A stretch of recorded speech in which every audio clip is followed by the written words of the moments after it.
Room 312. I wish I hadn't kept checking that room that night.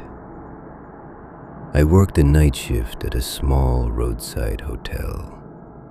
The kind people only stop at when they're too tired to keep driving. 3 floors, faded carpets, a vending machine that hums louder than it should. Most nights are the same. A few late check-ins, maybe someone asking for towels. Then silence until morning. I usually bring a book to stay awake. That night, I never opened it. Around 2 a.m., I was alone at the front desk. The lobby lights were low. The old TV in the corner was playing something with the sound almost off. Then the phone rang. I picked it up. Front desk. Nothing. Just an empty sound on the line. Not quite static. Not quite silence. Hello? Still nothing. Then, a soft tapping sound, like someone knocking on wood.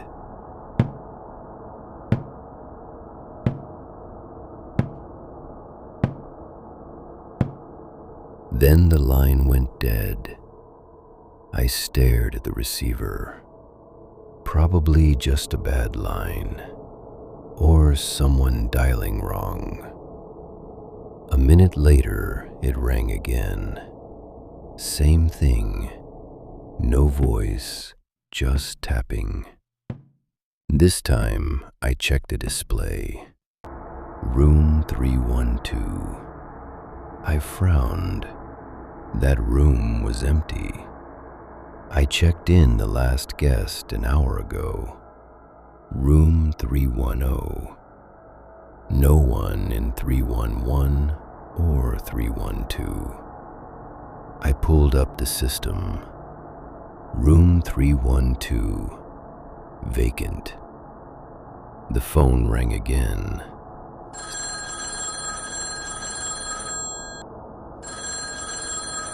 Same room. I let it ring twice, then picked up. Front desk. Silence. Then the tapping again, but louder this time. Closer. Like it wasn't coming from a phone anymore. Like it was coming from a door.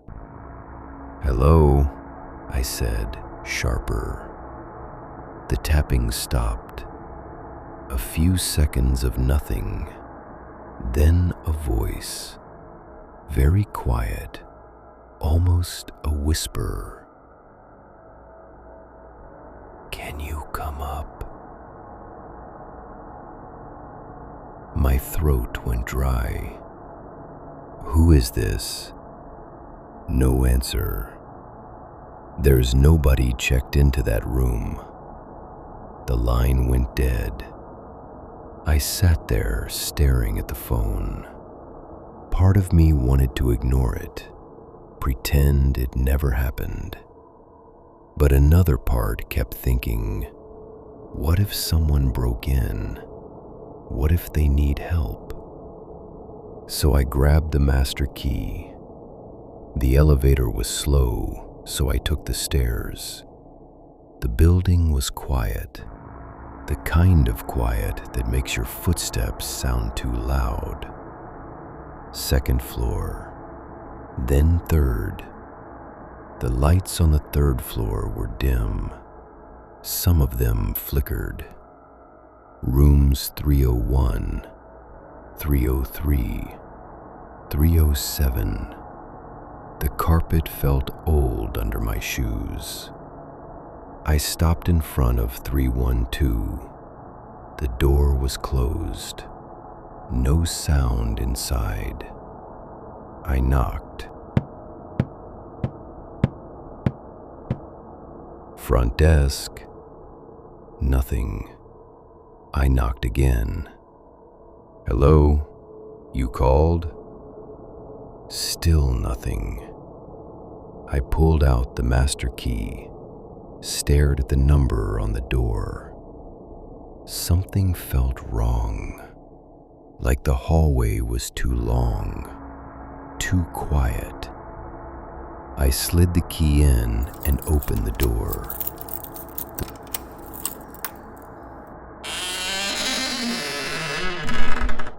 The room was dark, just a thin strip of hallway light on the carpet.